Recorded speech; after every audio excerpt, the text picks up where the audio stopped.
नमस्कार दोस्तों, स्वागत है हमारे YouTube चैनल पर। तो दोस्तों बात करते हैं नर्सरी किस प्रकार से तैयार कर सकते हैं गेंदे की।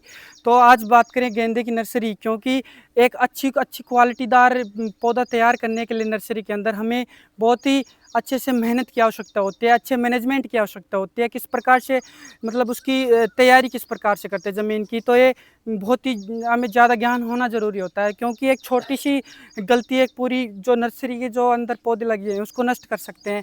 तो बात करते हैं कि गेंदे की जो नर्सरी तैयार करेंगे तो किस प्रकार से कौन सा समय होना अच्छा समय कौन सा अच्छा रहता है, किस टाइम में हमें उनको बोना चाहिए, उसकी खेत की जो तैयारी है वो किस प्रकार से करें। तो सबसे पहले जो नर्सरी बोते हैं उसका एक फिक्स एरिया होना चाहिए, जो बरसाती मौसम में जो नर्सरी तैयार करते हैं हम, जो कि दीपावली के आसपास जो उसके फूल दिखने को हमें बाज़ार में मिलते हैं, जिनका भाव रेट भी बहुत अच्छा मिलता है, उसके लिए एक अच्छे से जो खेती की तैयारी करते हैं तो बुरबुरी उसकी मिट्टी होनी चाहिए। उसके अंदर अच्छे से सड़ी गली उसके अंदर खाद डालें, और जो पानी का जो बहाव है उससे जो ज़मीनी स्तर है उससे 15 सेंटीमीटर इसको ऊंची रखनी चाहिए, क्योंकि जो भी बहाव में बारिश का जो पानी आता है इसके अंदर नहीं जा सके, और इसके अंदर जो भी कोई जीवाणु जनित बीमारी होती है, जो इसके अंदर सबसे ज़्यादा नर्सरी में जो तना गलन रोग होता है वो नहीं आ सके। उससे पहले जो खेत में तैयारी करते हैं उसके अंदर जो खेत की जो साइज़ होती है तैयारी क्यारी की, उसके अंदर फॉर्मेलिन से जैसे उसके अंदर जो जीवाणु होते हैं उनको नष्ट करते हैं। फिर उसके अंदर अच्छे प्रकार से क्वालिटीदार अच्छी किस्म के बीज लगाते हैं। तो देखो ये एक क्यारी तैयार कर रखे हैं।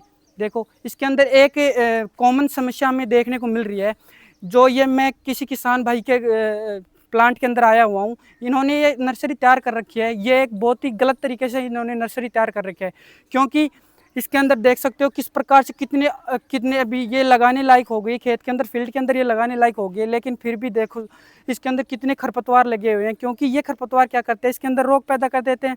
तो ये एक बहुत बड़ी कॉमन समस्या है इसके अंदर।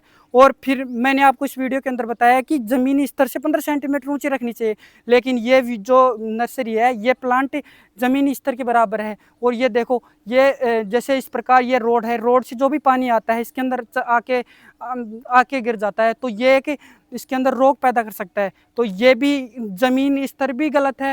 या देखो पेड़ों की छाँव के नीचे उन्होंने ये नर्सरी कर रखी है। तो ऐसी गलती आप कभी मत करना, क्योंकि ऐसी गलती ही एक छोटी गलती है आपको नर्सरी से मतलब जो पौधा होता है उसको डैमेज कर सकते हैं।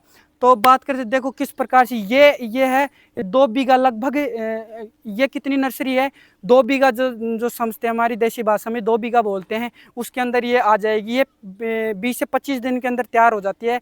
तो अब फिलहाल के अंदर जुलाई इन्होंने 1 जुलाई के लगभग इन्होंने ये बीज डाला था, और आज 22 से 23 जुलाई हो चुकी है।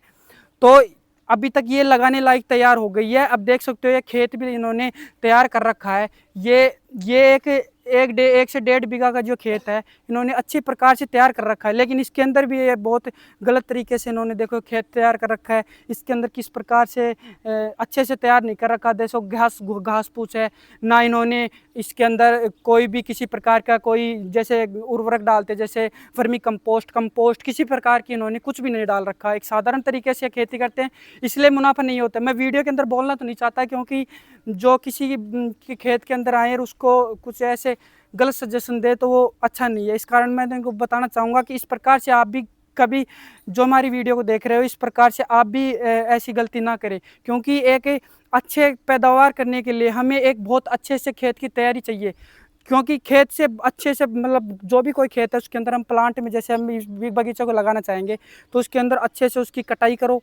फिर उसके कटाई करने के पश्चात उसके अंदर जो भी वर्मी कंपोस्ट होता है उसके अंदर अच्छे से डालो। और तैयारी करने के बाद जो कैल्शियम अमोनियम फास्फेट आता है, जिसको हम कैन खाद या किसान खाद के नाम से जानते हैं, वो डालो। या फिर एसएसपी जो सिंगल सुपर फास्फेट होते हैं वो अच्छे से डालो, जिससे कि जो पौधा होता है उसको अच्छे से पोषक तत्व प्राप्त हो सके। क्योंकि एक अच्छे से पोषक तत्व प्राप्त होगा पौधे का, तभी तो उसका अच्छे से ग्रो होगा, और तभी हमें अच्छा सा फल देगा। मतलब ये तो फूल की खेती है, तो अच्छा फूल देगा, अच्छा मोटा ताज़ा फूल देगा, और उसका हमें भाव रेट अच्छा मिलेगा। तो ये अब 1 जुलाई को बो रखा था। 1 जुलाई के पश्चात अब ये लगाने के लायक तो 20 से 22 मैं बता रहा हूँ, 20 से 22 तारीख है, आज जुलाई है, इसलिए ये लगाएंगे। अभी इनको तैयार होने के लिए ये नवंबर के लगभग फूल आने को लेके तैयार हो जाएंगे। तो तो दोस्तों ये जो नर्सरी हमने तैयार की है, वो तैयार करने के बाद यदि उनको खेत के अंदर ट्रांसप्लांटिंग करते हैं तो उसके अंदर क्या क्या प्रोसेस रहती है, क्योंकि ये जो नर्सरी तैयार की है हमने, ये कौन सी नर्सरी का बीज है, ये मतलब जो फ्रेंच गेंदा होता है उसकी नर्सरी है, जिसका जो फूल भी बड़ा होता है और उसका जो पौधा होता है वो भी झाड़ी नुमा होता है। तो उसके लिए हमें खेत के अंदर जब ट्रांसप्लांटिंग करते हैं तो उसके हमें दूरी के मतलब फिक्स दूरी की हमें आवश्यकता होती है। तो जो ये खेत है, इस खेत के अंदर यदि हम इसके अंदर ट्रांसप्लांटिंग करेंगे तो कितनी दूरी के अंदर कौन सा पौधा होना चाहिए, ये भी हमें पता होना चाहिए।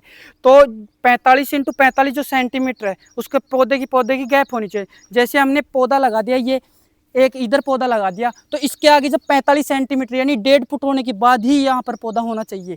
और यहाँ पर जो इस पौधे की जो दूरी होगी, तो यहाँ से भी 45 सेंटीमीटर यहाँ होना चाहिए, 45 सेंटीमीटर यहाँ, यानी जो वर्गाकार होता है उसके अनुसार होना चाहिए। 45 सेंटीमीटर R/P होनी चाहिए इसके अंदर। और इसके अंदर जो इसको ट्रांसप्लांटिंग करने के बाद इसके अंदर जो समस्या होती है, बीमारी समस्या होती है, वो कौन कौन सी होती हैं। तो इसके अंदर जो कॉमन समस्या ज़्यादा होती है इसके अंदर आद्र गलन, यानी इसको ट्रांसप्लांटिंग करने के बाद इसका जो जड़ क्षेत्र होता है उसके ऊपरली जो हिस्सा होता है, जो तना, वो गलने लग जाता है। एक तो कॉमन समस्या में ये देखने को मिलती है। दूसरी, इसके अंदर जो थोड़ा बड़ा पौधा होता है उसके अंदर झुलसा रोग आ जाता है। झुलसा रोग क्या करता है, जो इसकी पत्तियां होती हैं वहाँ पर काले काले धब्बे से दिखाई देते हैं, जो पौधा होता है उसको पूरा नष्ट कर देता है, उसकी पत्तियां सूख जाती हैं। एक हमें सबसे ज़्यादा कॉमन समस्या ये देखने को मिलती है।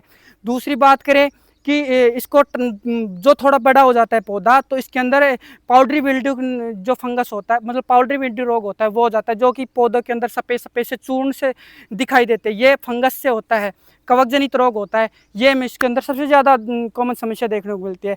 और यदि खेत के अंदर यदि पानी भरा होता है, पानी भरा होने के कारण क्या होता है, इसके अंदर अनेकों प्रकार की बीमारियाँ होती हैं।